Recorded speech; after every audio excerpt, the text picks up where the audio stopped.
April 1945, northern Germany. The rain had not stopped for 3 days, and the clouds hung so low they brushed the ridges like smoke. I was leading 5 men through the woods near Falkenstein, an old hill that the locals said was cursed long before the war. We had been told there was a bunker hidden beneath the ruins. Our orders were to find it and destroy what was inside. Nothing more. The ground sucked at our boots. The trees were slick and smelled of oil and wet bark. Every step made a sound, and every sound seemed too close.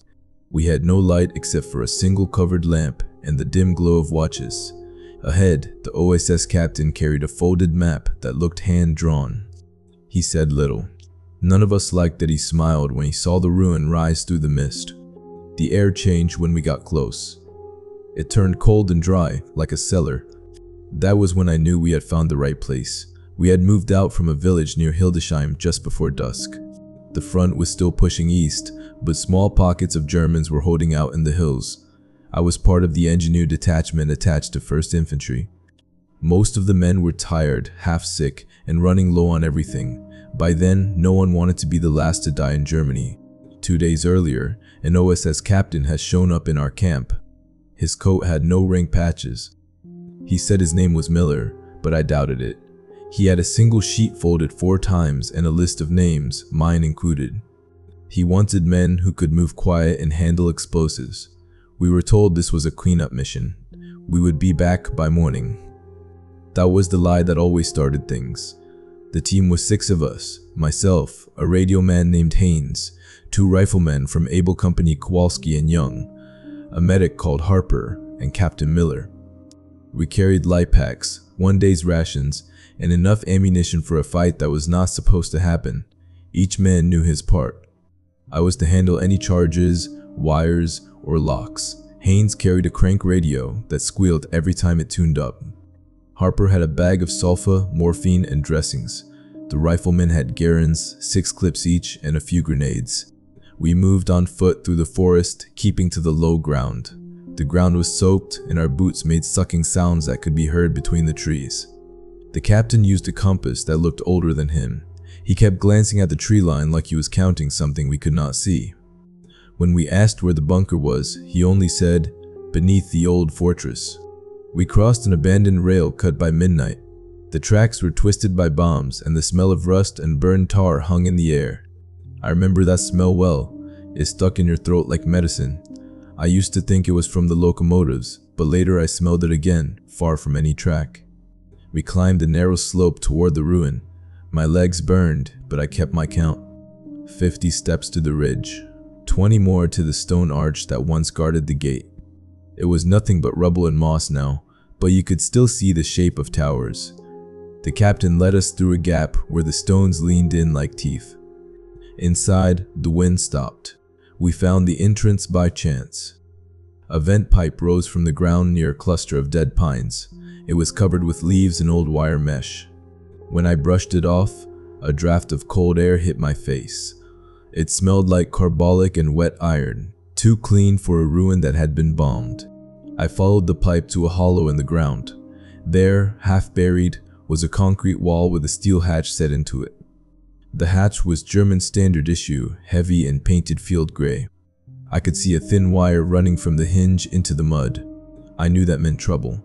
I lay flat, brushed away the dirt, and traced the wire with my fingers. It led to a small charge packed inside a tin. A crude anti-tamper. I snipped it clean and pulled the detonator. The fuse was damp, useless, but it had been real once. Someone had meant to slow down anyone coming in. We opened the hatch together. It swung out with a moan that echoed into the dark. Inside was a narrow corridor, dry and lined with tarred boards. No lights, no sound of engines or air pumps, only that faint draft again, steady but colder. The captain said, "We go in one at a time, stay off the walls." I remember the first few feet clearly. The air felt wrong, too still, too heavy.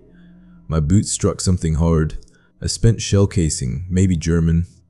I pocketed it out of habit. We walked 50 yards before the passage turned. On the wall, someone had painted white numbers that started at 1, then skipped to 3, 5, 7, and ended at 9. Past that, there was a steel door. When I tried the handle, it moved but did not open. Behind it, I could hear a faint hum like wires under tension. I thought of a generator, but there was no smell of fuel. Just that clean, sharp scent again, stronger now. We set up a short rest before going farther. Harper checked his supplies. Haynes tried to raise the regiment, but the signal was dead. All he got was a faint echo, like our own call bouncing back. He swore it came too fast to be a normal delay. I didn't argue, but it stayed in my mind. The captain lit a small lamp and spread the map on his knee. The lines were rough, hand-drawn. He pointed to a cross marked in green. "This room," he said, "that's what we need. Whatever's left in there, we take it." I asked, "What's in it?" He looked up and said, "Records. That's all." He was lying, and I think we both knew it. We packed up and pushed deeper into the hill. The tunnel ran straight for about 30 yards, then turned left into a larger passage. The floor was smooth concrete, too smooth for a field bunker. My boots made a faint scrape each time I shifted weight. The air was colder now. It had no damp smell like most underground rooms. Instead, it carried that sharp carbolic sting that reminded me of hospital wards. We found the first side room on the left. Inside were rusted bunks, 8 in total, with blankets folded at the ends. Everything was too neat. The Germans had cleared out fast, but not in panic. It looked like someone meant to return. A coffee cup still sat on a table, rim dark with mold. Harper sniffed it, said it was real coffee, not chicory. That was rare for the Wehrmacht in those days. He said it meant officers had used this place. The captain marked something on his map, though the lines didn't match the real layout. I watched him trace a finger down the wall, stop, and tap twice before moving on. He seemed to be following something only he could see. We kept a slow pace. Every 50 steps, I marked our direction and counted. My watch read 0, 200. Haynes noted that the deeper we went, the weaker the radio got, even though we weren't that far underground. He said it was like the air itself was eating the signal. We passed another door with white paint numbers beside it. 11, then 13, 15. Always odd numbers. Each time the count restarted, the smell thickened. I could taste it when I breathed through my mouth. Harper said it was antiseptic used in field hospitals. He said it shouldn't linger that long unless someone kept spraying it. Farther in, we found a room full of broken equipment.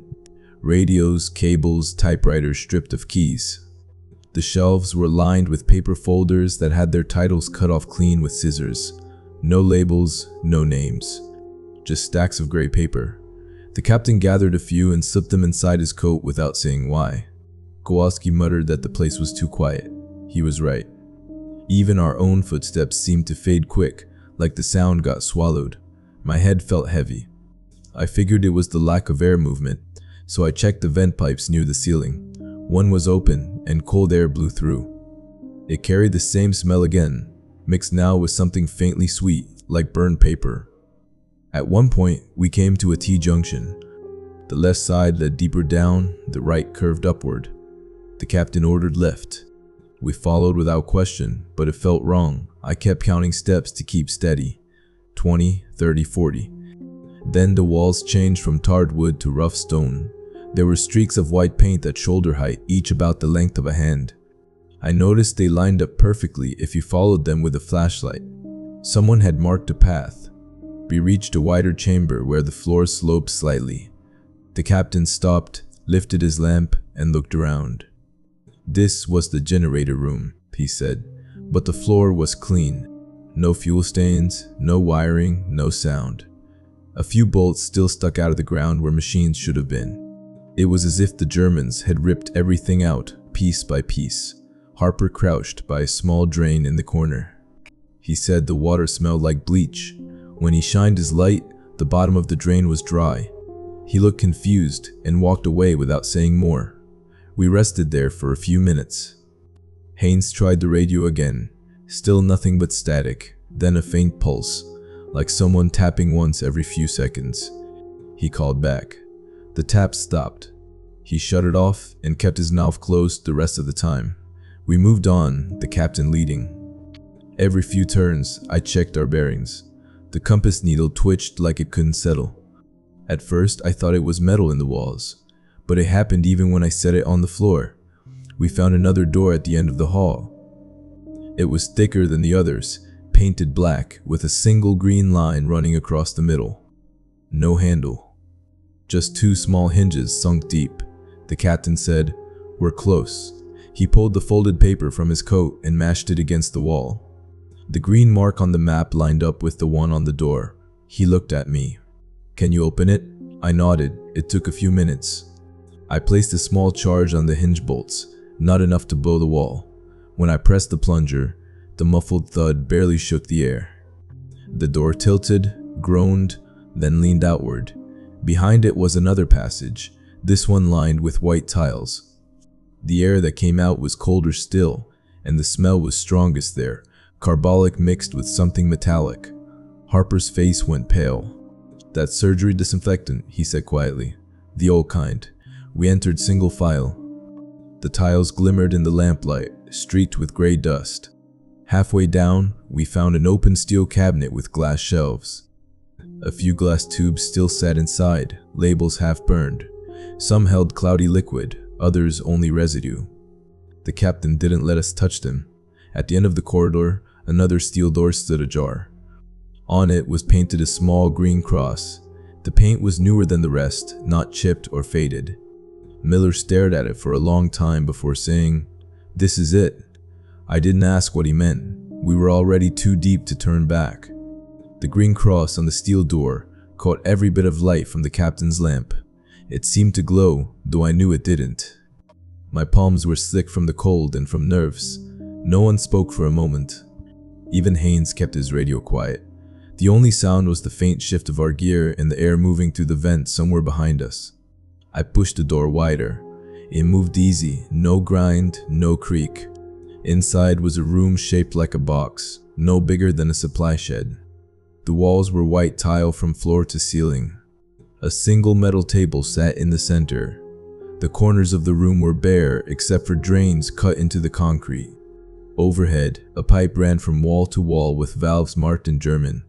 The air smelled sharp enough to sting the eyes. Harper checked the floor with his light. "This is a clean room," he said quietly. "Medical, not command." Miller stepped in first. His boots left prints and a thin layer of gray dust. He looked around once, then turned to me. "Check the corners. Make sure it's clear." I went along the wall, checking each drain. They were dry, but one had a thin film that caught the light, like oil on water. I touched it with the tip of my knife, and it flaked like old glue. On the far wall stood a cabinet, smaller than the one outside. It was locked with a padlock the size of my hand. I knelt and pried at it until it snapped. Inside were small jars, all labeled with numbers, no words. Most were empty. Harper opened one and frowned. "Just dust," he said. Then he turned the lid over and showed me. There were burn marks inside, like someone had heated it with a torch. Miller ignored us. He had found a crate pushed under the table. He pulled it out and brushed away the dust. It was marked with a faded green cross, just like the door. There were no other markings, not even a stamp. "That's it," he said. "We take it." Kowalski looked at him like he had lost his mind. "We're carrying that thing out on our backs? We don't even know what's in it." Miller didn't answer. He just crouched and ran his fingers along the edge of the lid. It was sealed with lead wire. I had seen that kind of seal before, used on chemical drums. I didn't like the idea of breaking it open down there. I told him, "We can check it topside. If it leaks, it's not our problem." He nodded, though I could tell he didn't agree. We lifted the crate onto a litter frame. It was heavier than it looked, far too heavy for its size. When I asked if we should check the balance, Harper said it felt like a solid block inside. No movement, no shift.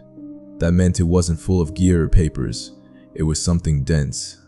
Before we left, I counted our ammo again. 6 clips for each rifleman, 5 for me, and 2 grenades total. I didn't expect to use them, but habit kept me steady. My watch showed 03:15. The air was colder now, though there was no draft. We moved back the way we came, but the turns looked different. The painted numbers on the walls were in new places. Where I remembered 15, there was now 7. The tiles seemed cleaner. I thought maybe it was the light playing tricks. At the first junction, we stopped. The passage to the right was now blocked by a steel plate that hadn't been there before. It looked welded, smooth, and new. I ran my hand over it, cold, not dusty. Harper said softly, "That wasn't there when we came through." Miller checked his map again. It made no sense anymore. Haynes muttered something about magnetic interference and switched his radio back on. For a few seconds, static filled the hall. Then a voice or something close to it came through, a soft, even rhythm. It wasn't speech, but it had timing. 3 beats, pause, then 3 more. He stared at the speaker, pale. "That's our signal code," he said. "But nobody knows it except us. The captain told him to shut it off. We left it running until the sound faded on its own." We turned left, following the painted marks. My steps echoed louder now. I could feel the vibration through my boots, like the floor was thinner. The smell of disinfectant was stronger too. It made my stomach turn. We passed the first side room again, the bunks. But the blankets were gone. The table was overturned. I shined my light inside and saw the coffee cup on the floor, shattered. The handle was missing. Harper said we might have brushed it earlier, but I knew none of us had gone near it. Further ahead, the hum started again, faint but steady. Like something under tension. I tried to trace it to the wall, but it fell everywhere at once. Haynes said it wasn't electrical. "It's like air moving through a small gap," he said. But there was no vent open. We kept moving, slow and quiet. The captain stayed near the front, his hand never leaving the crate. He acted like he was guarding it, not carrying it. At the next junction, we found another mark, this time a painted arrow pointing down a narrow passage. The line was fresh, paint still tacky. I rubbed a finger across it and came away green. No one wanted to go that way, but Miller insisted. "If they sealed the other route," he said, "this is the only exit." So we followed. The corridor narrowed until our shoulders brushed the walls. The floor sloped downward. My boots slipped once on something slick. Harper's breath came in short bursts. He said his head felt light. I told him to breathe slow. At the bottom, we reached a circular chamber. Pipes ran into the ceiling, and water dripped in slow, steady rhythm from somewhere above. The sound echoed like clock ticks. In the middle of the room, footprints crossed the dust, fresh ones, clear as if made minutes ago. They began near the wall and ended halfway to the center, where the floor was undisturbed. No prints going back, just a start and then nothing. We stood silent. Haynes whispered, "There's no airflow down here. Those prints should have blurred hours ago." Miller said nothing. He only stared at them. Then he lifted his head and said, "We move."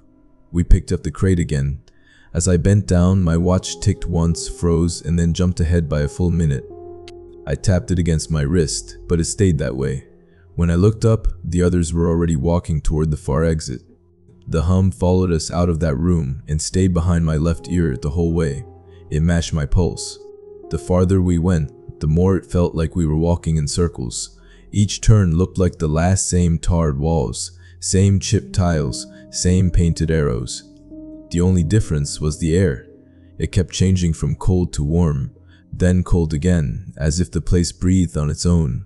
The hum that had started behind us grew faint, but never stopped. Sometimes it came from the floor. Other times, it sounded close to my ear, thin as a wire being plucked. I tried not to focus on it. We carried the crate between us, switching hands every few minutes. It dragged heavy, and the straps bit into our palms. The passage opened into a wider corridor, lined with broken lights hanging from the ceiling. Some still had bulbs, but none worked. I tested one. The glass was warm to the touch. Harper noticed it too and gave me a look. "Power must still be running somewhere," he said. But there was no sound of any generator. The captain walked a few steps ahead. He stopped at another steel door, this one with its paint blistered and blackened, like it had seen fire. The lock had been forced before. I checked the hinges and found scratch marks deep in the metal. Something strong had torn at it. The smell beyond the door was worse, sweet then sharp, like rot covered in bleach. Harper gagged and pulled his sleeve over his mouth. We entered slow. The light from our lamp hit what looked like an infirmary. Beds lined both walls, 4 on each side, with canvas straps still hanging loose. The sheets were gone, but the pillows remained, flat and yellowed. A small table held rows of vials and a rusted syringe pump. Beside it sat a metal pan filled with black residue. On the far side, a chalkboard listed names and dates, but most of it was smeared beyond reading. Miller's face didn't move as he read the board. He took out a small notebook and copied what he could still see. When I asked what it said, he didn't answer. Harper brushed dust from one of the beds and found a tag tied to the frame. It was marked with a red number and a date from February. There were no names, just numbers, again and again. I noticed the last few skipped in sequence, as if the list ended too soon. We searched the cabinets next. One drawer held ration tins, untouched. Another had folded armbands with faded red crosses. The last drawer had nothing but burned paper and a rusted key. I pocketed it without thinking. Later, when I checked, it was gone. Haynes turned his radio back on to test it. The static had changed. It now came in short bursts, steady and rhythmic.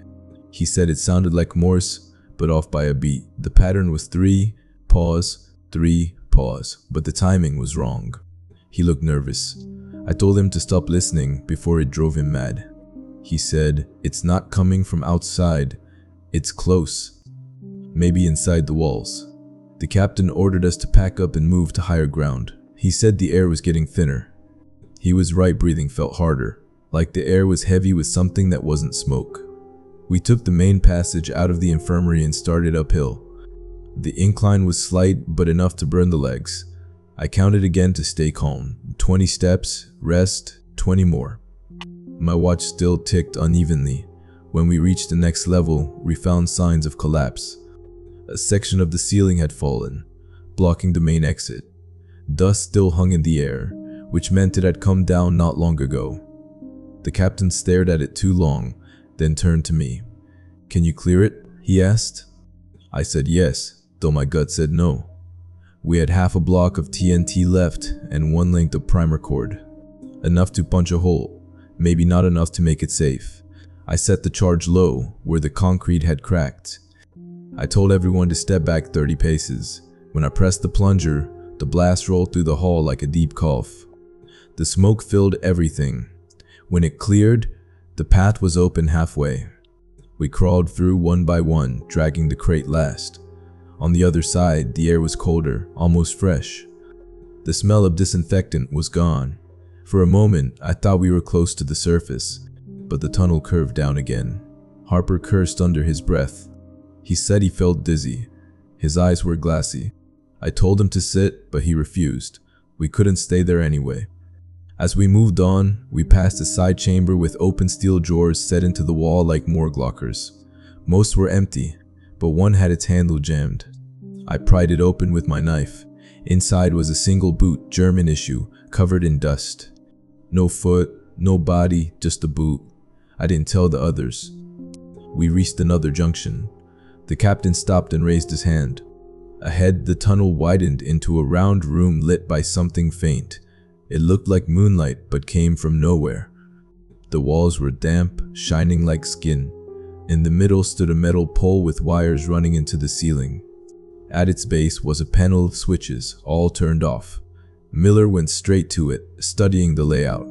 "Signal amplifier," he murmured. "German prototype." He bent down and brushed away the dust. "This is what they were hiding," Haynes said. "It's dead. There's no power." The captain shook his head. "No, it's active. Listen." At first I heard nothing. Then the hum returned low, steady, and rising. The wires trembled. The sound pulsed like a heartbeat. 3 beats, then a pause. My stomach turned. Harper backed away, clutching his head. He said it made his teeth ache. The captain began flipping switches. I shouted for him to stop, but he didn't. Lights flickered in the corners of the room, weak and sickly yellow. The air seemed to thicken, pressing against the skin. Haynes shouted that the radio was picking up the same rhythm, only louder now, echoing the hum. I stepped forward and grabbed Miller's arm. "We have to shut it down," I said. He didn't even look at me. He whispered they were listening to something, not sending. Before I could speak, the lights blew out. A rush of cold air hit us hard. The hum cut off like someone had sliced it. For a second, everything went dark and silent. Then the crate shifted on its own, as if something inside had settled. We stood frozen. Harper whispered, "Did you see that?" No one answered. The captain's lamp flickered back to life. His face was pale, but his eyes were calm. "We're leaving," he said. "Now." We turned and started back toward the entrance, but I couldn't shake the feeling that the tunnels weren't the same anymore. Every few yards, I saw fresh footprints in the dust. Our boots, but out of order, like we had walked that way before in a different time. Behind us, faint and regular, the hum started again. 3 beats, pause, then 3. It followed us until we reached the first steel door. We reached the steel door and stopped. The hinges were still warm from the blast we'd used earlier, but the metal looked different, darker, almost wet. I leaned my shoulder against it to push, and it opened without effort. The hall beyond was not the same one we had come through. It was narrower, the floor lined with a thin film of water that shimmered under the lamp. The air had no smell now, just a clean stillness that felt too empty. Miller said we must have taken a wrong turn after the amplifier room. I knew that wasn't true. I'd been counting steps since the blast, and the numbers matched. Still, I said nothing. I didn't trust my own bearings anymore. Haynes asked to rest. His hands were shaking, and the radio hung silent at his side. "I keep hearing it," he whispered, "even when it's off." His voice cracked on the last word. Harper put a hand on his shoulder and said he'd be fine once we reached air again, but his eyes told a different story. We moved on. The tunnel sloped down once more, taking us deeper. The walls began to show new markings, lines scratched into the tar, not painted. Some curved like letters, others looked like tallies. I counted 12 before the next corner, all drawn at the same height, all done by the same hand. I touched one. The groove was fresh, the edges sharp.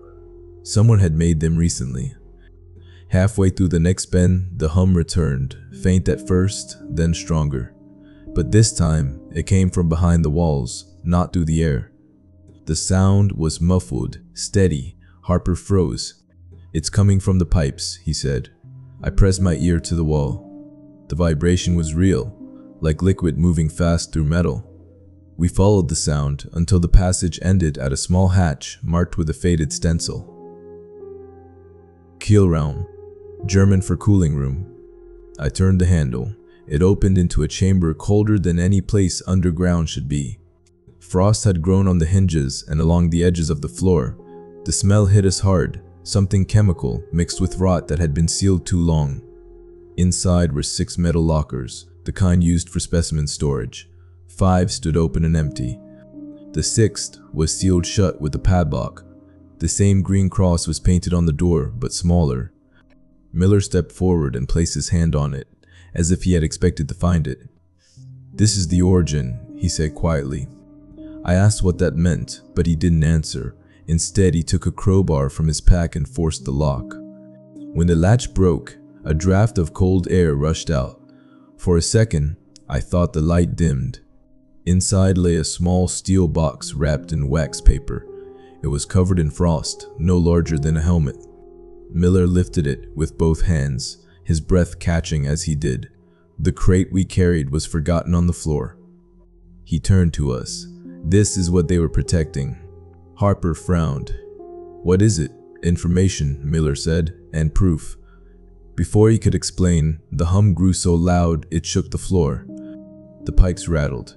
Water burst from one valve and sprayed across the ceiling, freezing as it fell. I shouted for everyone to move back, but the lights flickered and went out. In the dark, something scraped against the metal lockers, a slow, dragging sound. Then, silence. I struck the lamp again. The flame caught weakly. The frost on the walls was gone. The floor was dry. Only the open locker stood, its door swinging on its hinge. The steel box was still in Miller's hands, but it no longer had frost on it. He looked dazed. "Time's wrong here," he muttered. "Can you feel it?" My watch had stopped. The second hand hung between ticks. Haynes checked his too. Same thing. Harper's pulse watch had jumped ahead by 5 minutes. We stood in that cold silence, all of us trying to understand what had just happened. The captain ordered us to move again. "We have what we came for," he said. "Leave the rest." We carried the crate in the new box, heading toward what we thought was the way out. The tunnels twisted sharper now, turning where they hadn't before. I tried counting steps again, but I lost track after 100. The hum faded and returned like breath in the dark. At one point, we passed a door that stood wide open. Behind it was a room we hadn't seen before. Walls lined with file cabinets, all emptied, drawers hanging. In the center sat a single chair facing a blank wall. On the floor were pages torn into strips, each no wider than a finger. I picked one up. It had numbers, columns, and a faint red cross printed in the corner. Harper said it looked like a patient record. Miller took it and pocketed it without a word. As we turned to leave, we heard something far off, a metallic clatter like a drop tool. Then footsteps, soft and even, coming from deeper in the tunnels. We froze. The sound grew louder, steady and unhurried. I raised my rifle, but the captain waved me down. "Wait," he whispered. The steps stopped just beyond the light. I could see a faint shape, a figure in gray uniform, standing still. I called out in German to identify. No answer. The figure didn't move. After a few seconds, it turned and walked back into the dark, steps fading until they vanished. Haynes whispered, "Did you see the insignia?" I said no. He swore it was an American patch on the shoulder. No one spoke after that. We kept moving, following the incline, until we reached the culvert where we'd entered. The hatch was still open, but the outer air was black, no moon, no stars. It felt wrong, like the night had been erased. The wind carried the same carbolic scent as before, but stronger now, thick enough to burn the nose. Miller ordered us to set the charges and destroy the entrance. "Everything stays buried," he said. "No one goes back in." I asked what he would do with the crate and the box. He didn't answer. He just said, "Orders." As I prepared the last fuse, I felt the floor tremble under my knees. A low vibration moved through the ground, slow and deep. I thought it was the blast from before echoing through the rock. Then I realized it was coming from below, not behind. We didn't wait to find out what it was. We climbed out through the hatch one by one. The night air hit like ice. Behind us, the bunker stayed silent, the hum gone for the first time. But as we started down the slope toward the rail cut, I thought I heard it again. 3 beats, a pause, then 3. Softer now, like it was beneath our feet. We reached the base of the hill just before dawn. The mist was thick enough to hide the tree line, and the ground had turned to mud. The horses we'd left tied at the clearing were gone. Their ropes lay snapped, wet with dew. Miller didn't seem surprised. He said they'd spooked from the charges. None of us had heard any blast. I looked back up the slope, expecting smoke, but there was nothing. No dust, no sound, no tremor. It was as if the hill had swallowed everything whole. We pushed on toward the rail cut. The crate was strapped to a litter now, covered with a tarp. The small steel box Miller had found was tied to his pack with wire. He wouldn't let anyone else touch it. Haynes kept glancing back like he expected someone to follow. Harper moved slower, limping. His left sleeve was dark from where he'd cut himself on the tunnel wall.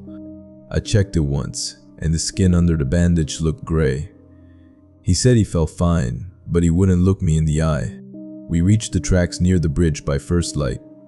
The mist had lifted just enough to show the valley below, fields and barns half burned by retreating Germans. I told the men we'd rest there and wait for the mainline patrol to pass. Miller disagreed. He said we couldn't stop until we reached friendly lines. I told him the medic couldn't walk another mile. He stared at Harper, then said quietly, "He'll manage." That was when we heard the first shot. It came from the ridge above, a single crack that echoed off the trees. A round kicked dirt near the crate.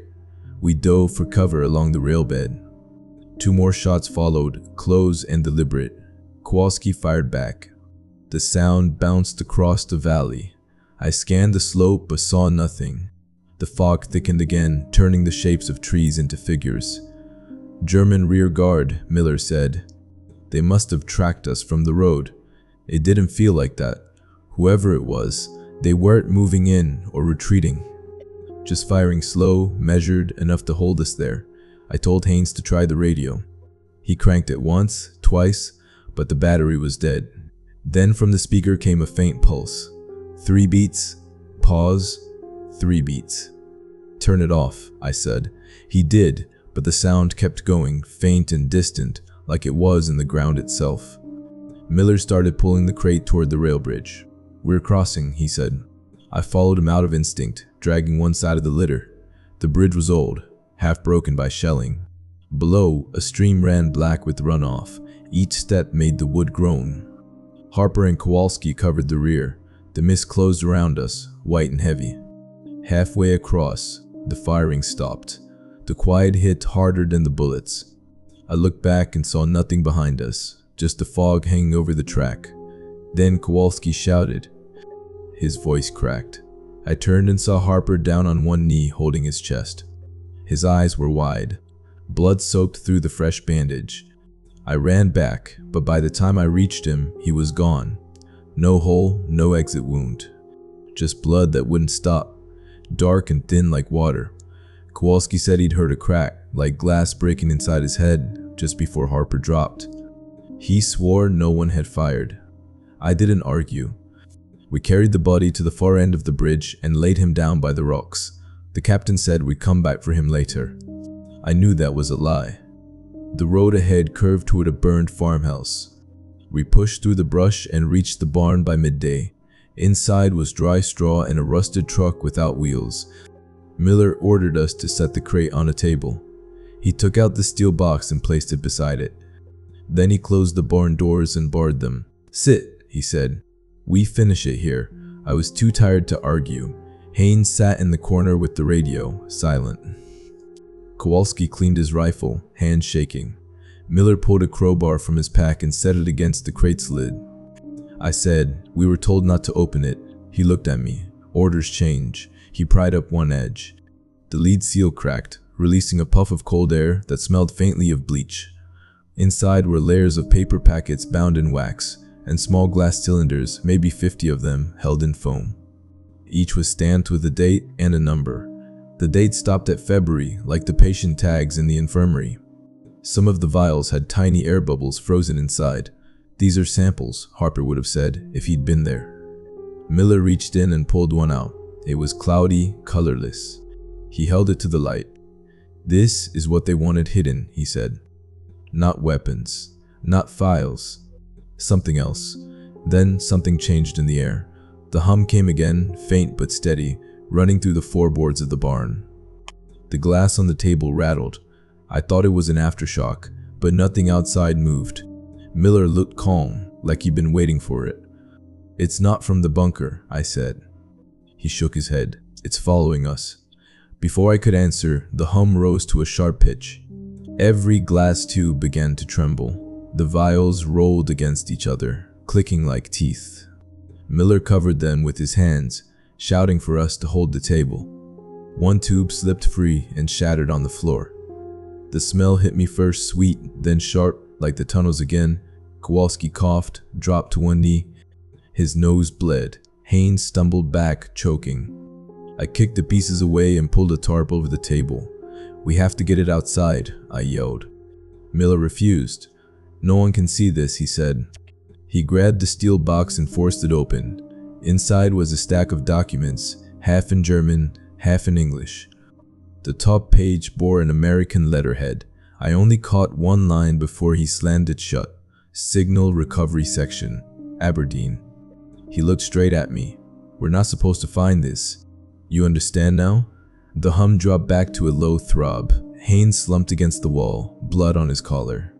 The radio beside him gave one last pulse. 3 beats, pause, 3 beats, and went dead. Outside, the wind started again. The sky turned pale with morning. Miller packed the box and crate together and said a truck would arrive by evening. He told me to write the report. 1 missing, 1 dead, 2 wounded. "You leave out what you saw," he said. I asked what would happen to the bunker. He said engineers would level the hill by week's end. When I asked who gave that order, he only smiled and said, "Not the army, you know." We stayed in that barn until sunset. When the trucks came, they had no markings. The men who stepped out wore no insignia, only gray coats. They took the crate, the box, and drove off without speaking. That night, I burned my notes and the broken fuse wire. The smell clung to my hands, the same as in the tunnels. I washed them 3 times, but it stayed. The hum never came again that night. But when I tried to sleep, I kept hearing it in the distance. Soft even, 3 beats. A pause, 3 more. It sounded like breathing through the walls. The trucks were gone before dark. The sound of their engines faded down the valley until all that was left was the wind. We stayed in the barn, waiting for orders that never came. The air was still, thick with the bleach smell that had leached from the crate. It burned my throat when I breathed too deep. Haynes sat by the door, his eyes fixed on nothing. He kept the radio beside him, though it was dead. Every so often he'd press the key and whisper for command. The static never answered. I wanted to take it from him, but there was no point. We both knew he wasn't calling anyone anymore. Kowalski buried Harper behind the barn. He marked the spot with a broken rifle barrel. None of us said words. We were too tired, too far gone for ceremony. The captain didn't help. He just stood there, staring at the tracks where the trucks had been. When the sun dropped behind the ridge, a cold came up from the ground, the same hollow chill from the tunnels. I tried to light a small fire, but the smoke curled flat and drifted back inside. It carried that same sharp chemical bite. I could taste it on my tongue. Then the hum returned, faint at first. I thought it was the wind in the eaves until the pattern settled. 3 beats, pause, 3 beats. It came from below, through the floorboards. I froze. Haynes lifted his head, eyes wide. "They turned it back on," he whispered. Before I could answer, Miller walked to the table where the crate had been. His lamp cast a thin circle of light. On the wood were small wet marks, 6 of them, spaced evenly, as if something had dripped there and been wiped away. He touched one, then looked at me. "We're leaving," he said. We packed what little we had and stepped out into the night. The valley was silent. No trucks, no birds, no wind. Only that low hum rising under the soil. It followed us down the dirt road, soft and steady, until the first sign of dawn touched the fields. That was when it stopped. Miller didn't say another word. He kept his eyes forward, one hand on the steel box. I knew then he wasn't taking it to headquarters. I knew it was going somewhere we'd never hear about again. By the time we reached our lines, Haynes was barely walking. His skin looked gray, his voice thin. The medics took him straight to the field tent. I never saw him after that. The report listed him as non-combat illness. I handed in the casualty sheet like nothing strange had happened. The officer stamped it without reading. The page looked clean, too clean, like the war had skipped over us entirely. That night, when I lay down in the tent, I could still feel the ground humming. It wasn't real, I told myself that, but I counted anyway. 3 beats, pause, 3 beats, then silence. The regiment pulled out 2 days later. The weather cleared and the fields turned quiet again. No one spoke about the hill or the ruin above it. On the map, that section was marked as cleared by airstrike. I knew there had been no planes. The hill still stood when we left, gray and still in the morning light. Miller disappeared before the convoy moved. The steel box and the papers went with him. The crate never showed up in the quartermaster's list. When I asked about it, the clerk told me there was no record of any OSS officer by that name. He said I must be mistaken. I didn't argue. I spent the next week repairing bridges along the Weser River. It was good work, simple, steady. My hands stopped shaking, but each night when I lay down, I'd hear it again under the boards, soft and even. 3 beats, pause, 3 beats. It was never loud, just there, like memory. I started keeping count without thinking. Sometimes the rhythm stopped when I noticed it, as if it knew. One morning, a jeep came for me. The driver said I was needed at division headquarters for debrief. The tent they used was empty except for 2 officers in clean uniforms. Their insignia didn't match any I knew. They asked about the mission, about who gave the orders, about what we found. I told them what I could without mentioning the crate or the room with frost. When I finished, one of them handed me a form to sign. It said, "Material recovered, non-operational." I signed it. They thanked me and said the bunker had been destroyed. I asked how. They said demolition teams cleared it 2 nights earlier. But when I looked out the Jeep window on the ride back, I saw smoke still rising from the direction of Falkenstein Hill. The air smelled faintly of disinfectant. 2 weeks later, I was reassigned to Berlin for reconstruction duty. The war ended before we got there. I stayed in Europe through summer, then went home to Chicago. It took a year to sleep through a full night again. Loud noises didn't bother me much. It was silence that did. I wrote once to the War Records office, asking about Miller. The letter came back unopened with "no listing" stamped on it. Haynes was listed as deceased from illness, and Harper's name appeared under a different unit entirely. Kowalski's record said he'd been reassigned before April. I stopped checking after that. Sometimes in winter, when the air turns sharp, I catch that same scent again. Carbolic, faint but real. It always makes me pause, like someone's watching from just behind the wall. I tell myself it's only memory, but I still count without meaning to. 3 beats, pause, 3 beats. Years went by before anyone mentioned the place again. I was working as a building inspector in the city when a man from Washington came to see me. He showed his badge quick, then folded it away before I could read the name. He said he'd come across my file from the war. I asked if I remembered anything unusual during communications recovery work in Germany. The way he said it told me he already knew what I'd seen. I told him there was nothing to recall, just an empty bunker and some dead equipment. He nodded, smiled without warmth, and left. That night, I dreamed of the tunnels again. Not of the dead or the fear, just of the hum running through the floor. When I woke, the radiator in my apartment was hissing in the same rhythm. I shut it off, but the sound didn't stop. I started keeping a notebook then. I wrote every time I heard it, day, time, and what I was doing. Over 5 years, the pattern never changed. Always 3 beats, pause, 3 beats. It came from different places, the basement, the walls, the streets after rain. Sometimes months passed without it. Then it would return without warning, faint as breath behind glass. Once, in '53, I saw a news piece about chemical depots unearthed near Kassel. They said they were German research stores, sealed since the war. One photo showed crates stacked in a trench. Each had a green cross on the side. The caption said the labels were unreadable. The paper disappeared from the kiosk by evening. I kept the only thing that proved we were ever there, a torn corner of the bunker map. It's yellow now, folded soft from age. The green ink still shows the hill's outline and the cross marking that room. I never told anyone about it, not even my wife. When she asked why I sometimes wait counting under my breath, I said it was a habit from training. Sometimes when I pass under bridges or into basements, the smell returns. Sharp, clean, like a hospital floor. It doesn't frighten me anymore. It just makes me stop and listen. I think about the men who didn't come back. Harper, who said the air felt too clean. Haynes, who heard the hum when no one else did. Kowalski, who dug that shallow grave without a word. Miller, whatever his name was, who walked off with a box that never appeared in any record. If there's truth buried under that hill, it's still breathing somewhere. Maybe it's just old air trapped behind concrete. Or maybe it's what we woke when we opened that first door. Either way, no one will dig for it now. I still keep count. 3 beats, pause, 3 beats. Always even, always waiting. It's been 30 years since that spring in Germany. Most of the men from my unit are gone now.